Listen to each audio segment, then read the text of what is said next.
If you are a big fan of vintage golden age radio dramas and mystery storytelling, comment, like, subscribe, and share this audio video with others. Suspense.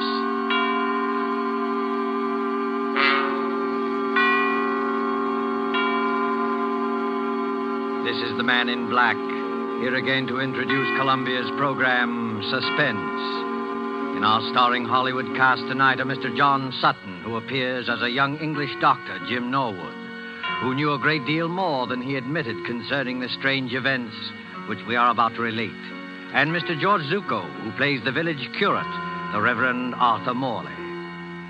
Our story, and it bears none but a coincidental resemblance to H.G. Wells' famous short novel, The Invisible Man, is by John Dixon Carr and is called The Man Without a Body, tonight's tale of suspense.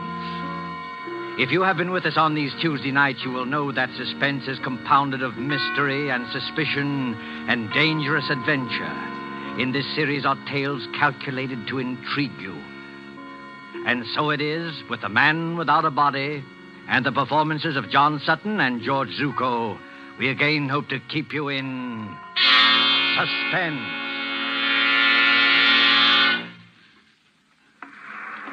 A lonely beach of low white sand hills edged by the surf of the North Sea. And back from the beach, drowsing as it has drowsed for 10 centuries, lies the village of Aldbridge in Suffolk. There is the seawall, now defaced by air raid shelters. And there are the rolling grain fields, the thatched white cottages, the spire of St. Luke's Church above the oak trees. Ancient and bell-haunted, lost among hedgerows, this village could never cause consternation in London newspaper offices. And yet, on that warm night nearly 4 years ago... This time it's really happened. A man without a body, completely invisible. Copy, boy. Copy, boy. Look at this dispatch. Reign of terror in Suffolk Village. Has another of H.G. Wells' romances come true? An invisible man?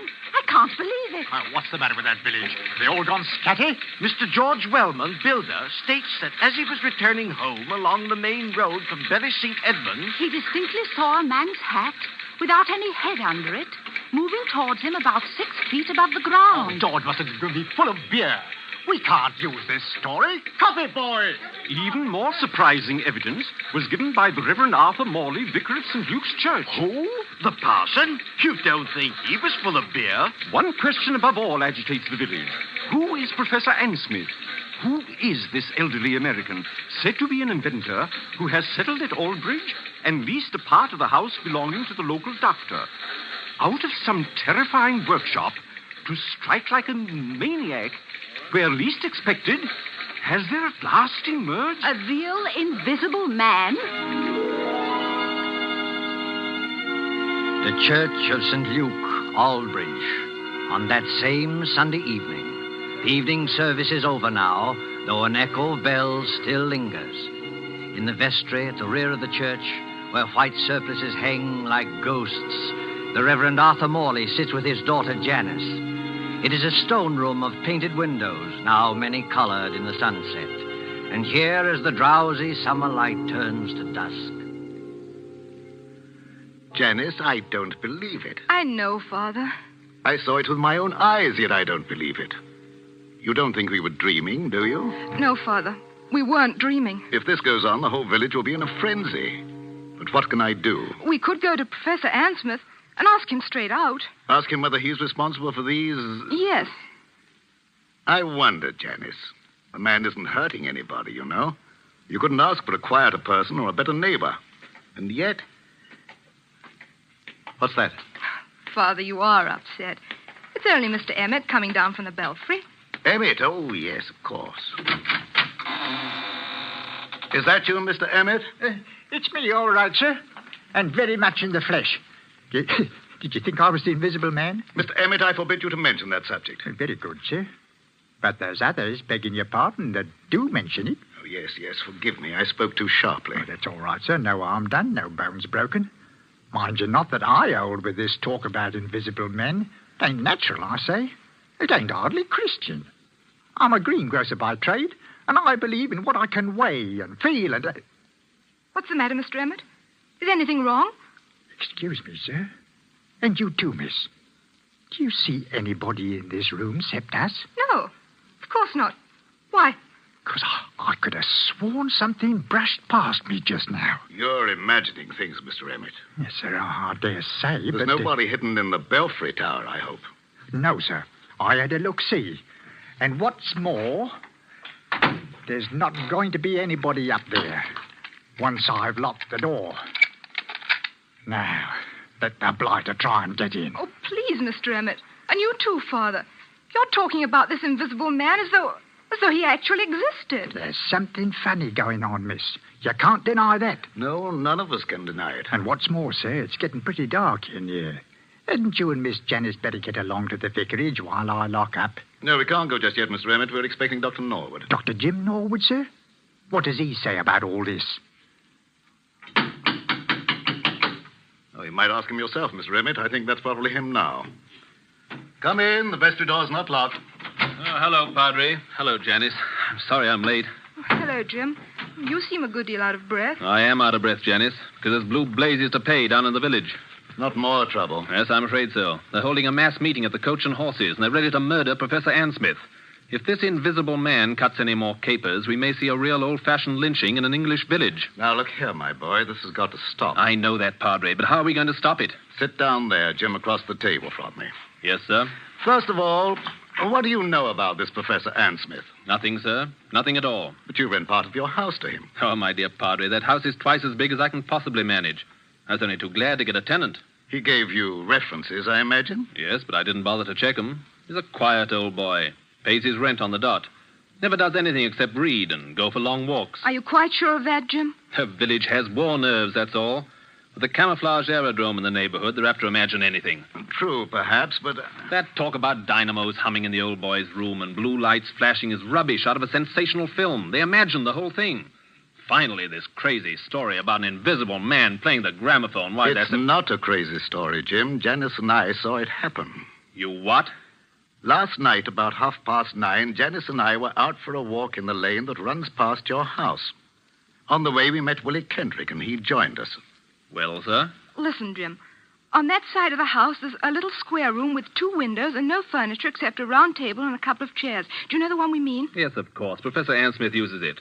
What about the room? It wasn't quite blackout time. The windows were up, the curtains weren't drawn, and the room was brightly lighted.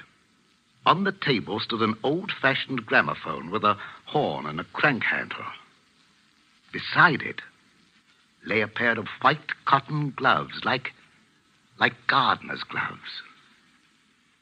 The gramophone was playing away for dear life, but there was nobody in the room.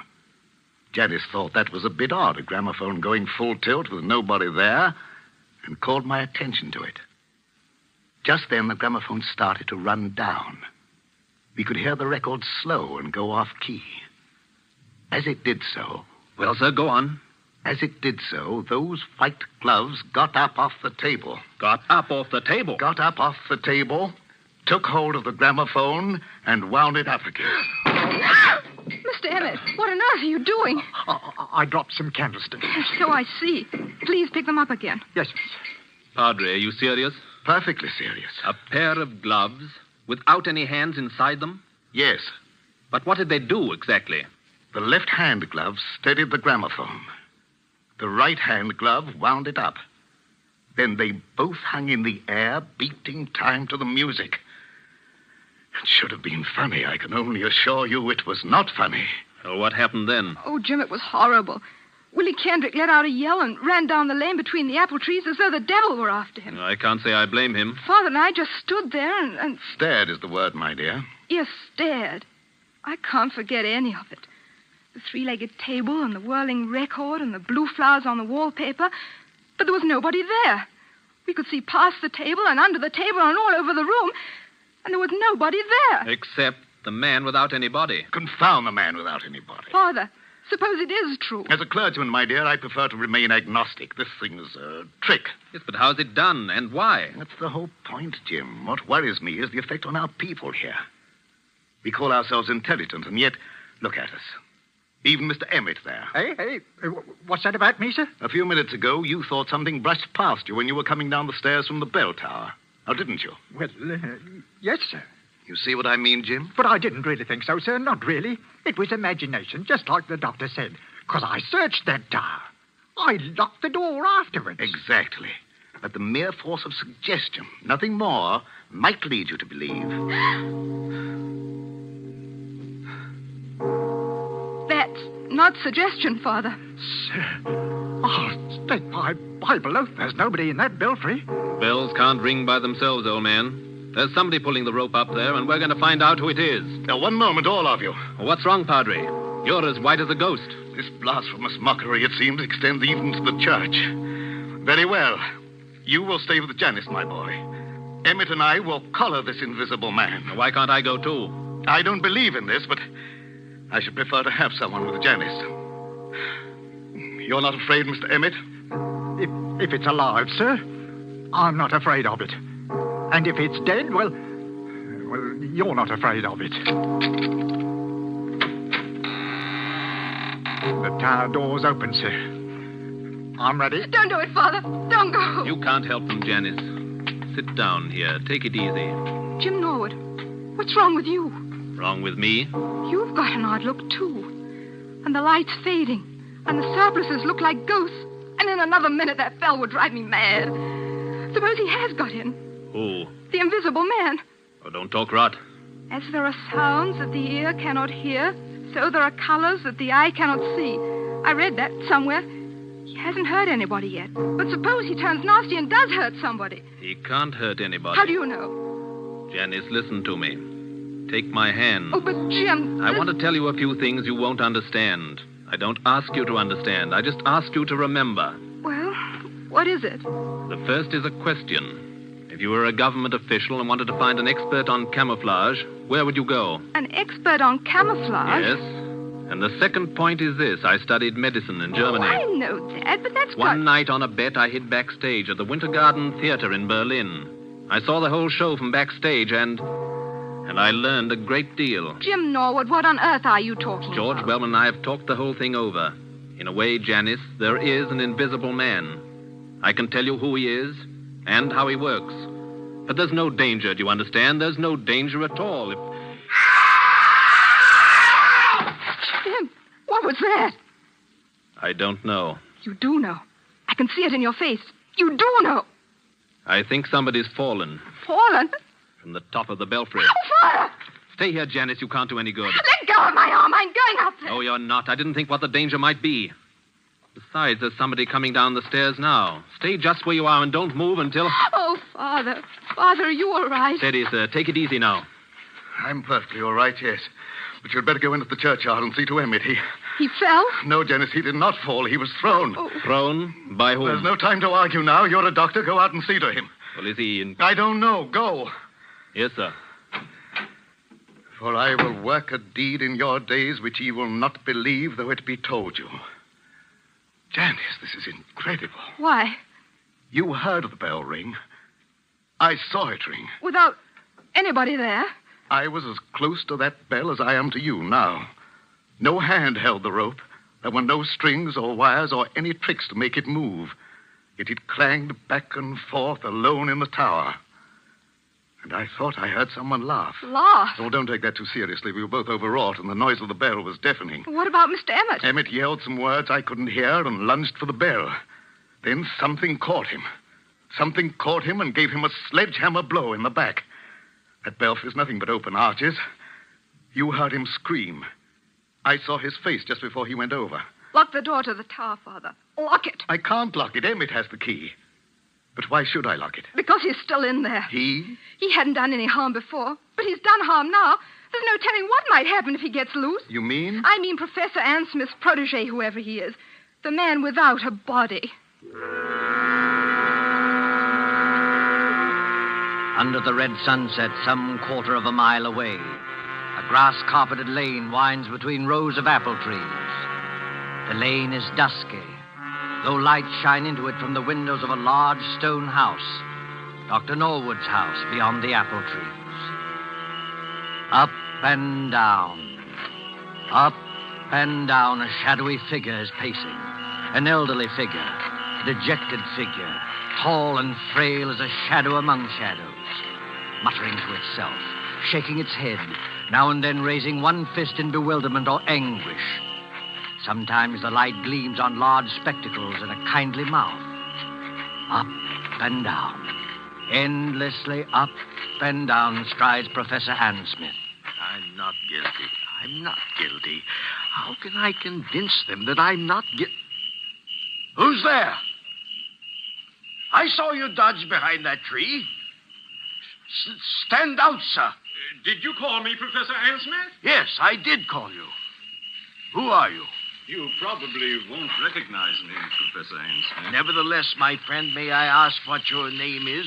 My name is Wellman, Professor George Wellman. Wellman. I've heard that name. Maybe you have. I'm a builder by trade, and a great friend of Dr. Norwood's. Wait one moment. Aren't you the young man whose firm is putting up these air-raid shelters along the seawall and making such an unholy din with your riveting machines? That's me. And come to think of it, aren't you the one who first started this alarm about an invisible man?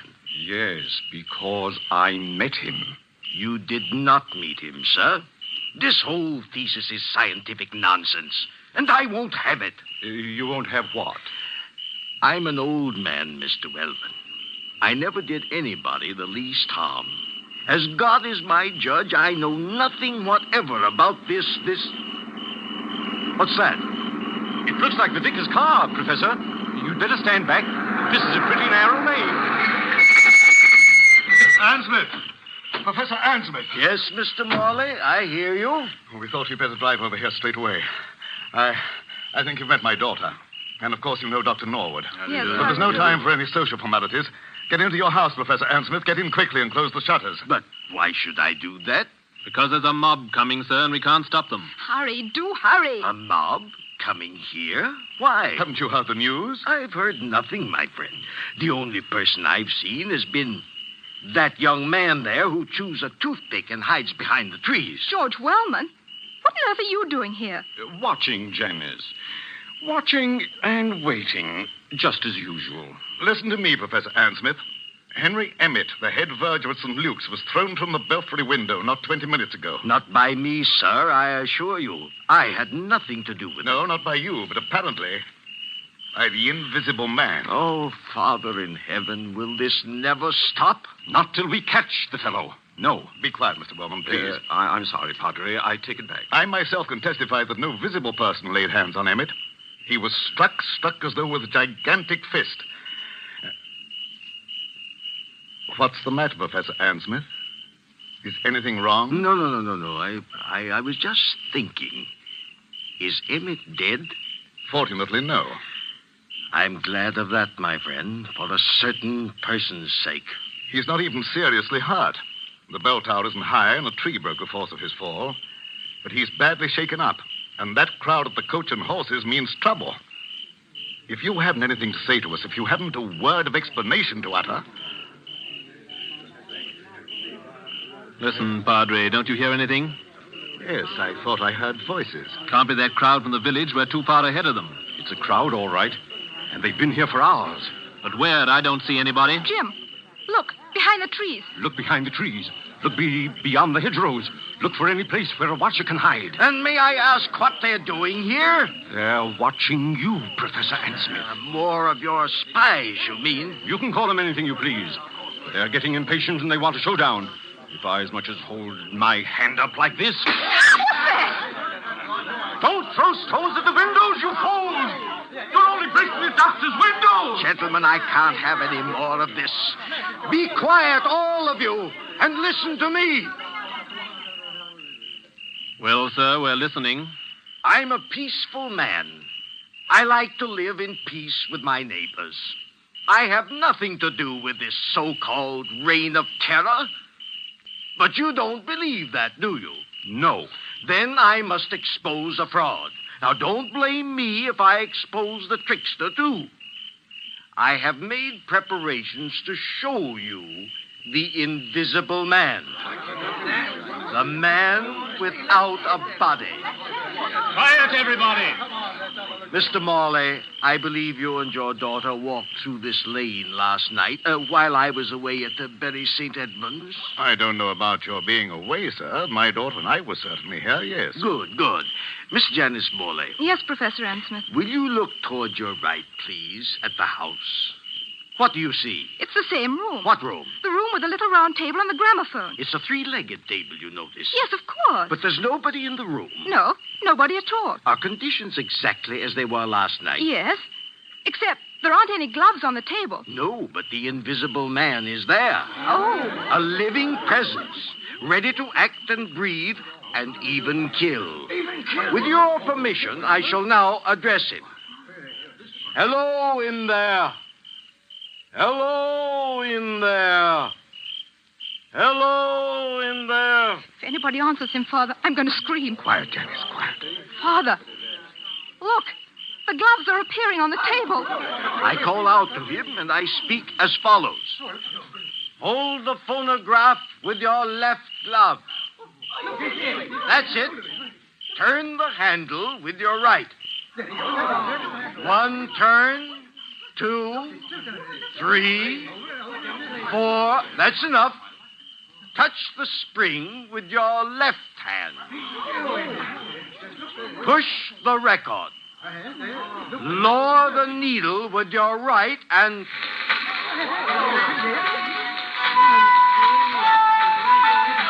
Ladies and gentlemen, the invisible man. Hold him off! Hold, you fools! Don't you see? On the contrary, let them throw all they like. Aim at the table, my friend. Aim at the table. Why at the table? Because then they'll see the trick. I don't follow you. What trick? The trick of the looking glasses. There. You see now, my friend? I think I do. The legs of the table form a triangle with its point toward you. Panels of looking glass are fitted in the two sides facing you. What do you know about that? You think you can see under the table, but what you actually see are the side walls of the room reflected in those two mirrors. Oh, wait a minute. You mean... I mean that my old servant, hidden behind the mirrors, has just been working the gloves to a panel in the tabletop. It's a very old trick, first shown by Colonel Stadair at the London Polytechnic. And that's what happened last night? Yes. And you had nothing to do with it? Nothing whatever, nor had my servant. Then who did do it and why? What is the explanation of all this? Well, I can't tell you why. That's what beats me. But I can tell you everything else.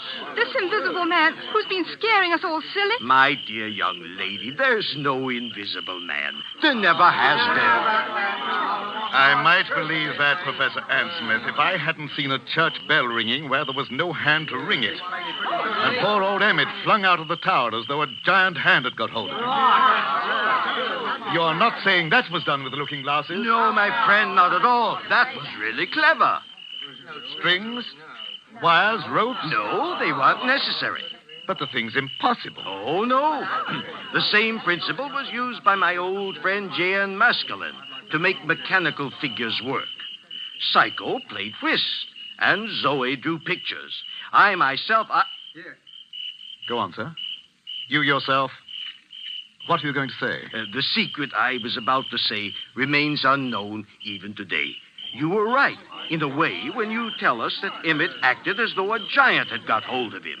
A giant had got hold of him. At least, a gigantic force. Oh, before we all go completely mad, would you mind telling us what this gigantic force was? Not at all. It was compressed air. Compressed air?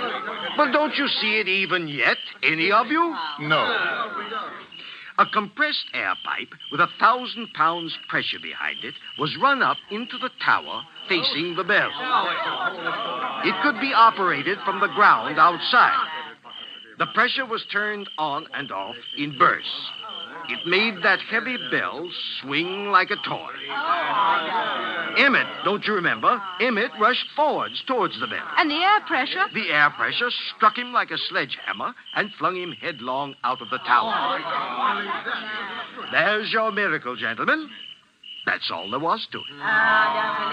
Sir, I can't doubt what you say. It's too circumstantial and too right. But what, my friend? The compressed air tanks, the mechanical apparatus to work this trick. Well, what about it? Where did it come from? Such things don't grow on bushes. No, but they do grow on riveting machines. Riveting machines? Yes, such as the riveting machine they're using on the air raid shelters along the seawall. Would you care to tell us, Dr. James Norwood, why you and your friend Wellman have been playing all these tricks?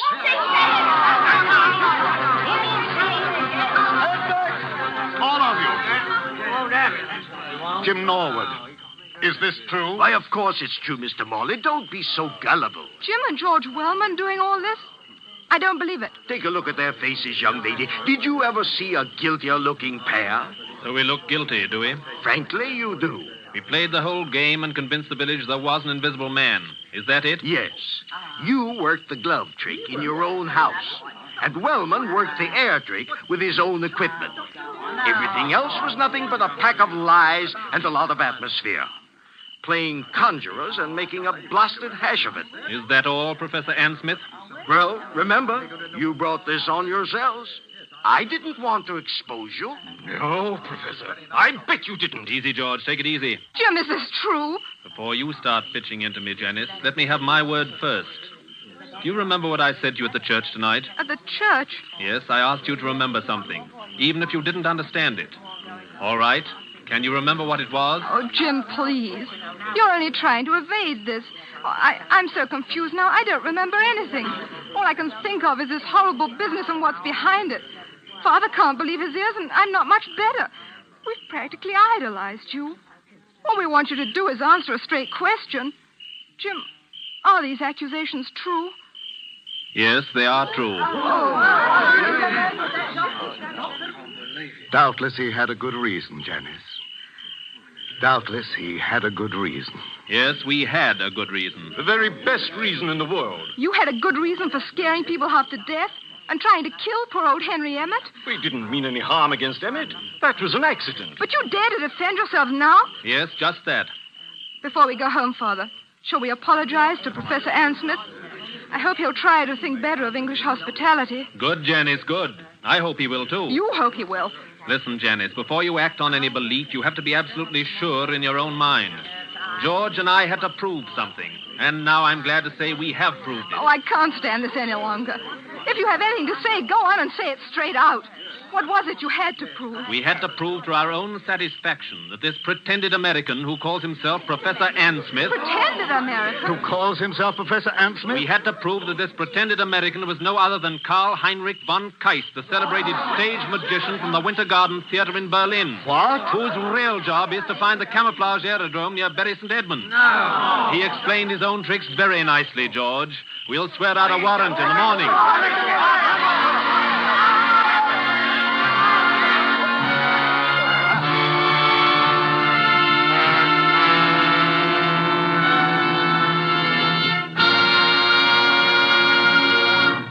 And so closes The Man Without a Body, starring John Sutton and George Zucco. Tonight's tale of Suspense.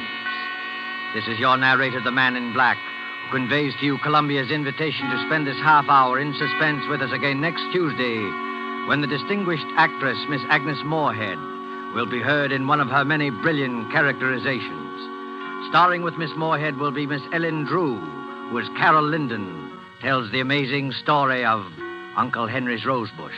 The producer of these broadcasts is William Spear, with Ted Bliss, the director, Bernard Herrmann and Lucian Mahowick, conductor and composer, and John Dixon Carr, the author, collaborated on tonight's Suspense. This is the Columbia Broadcasting System.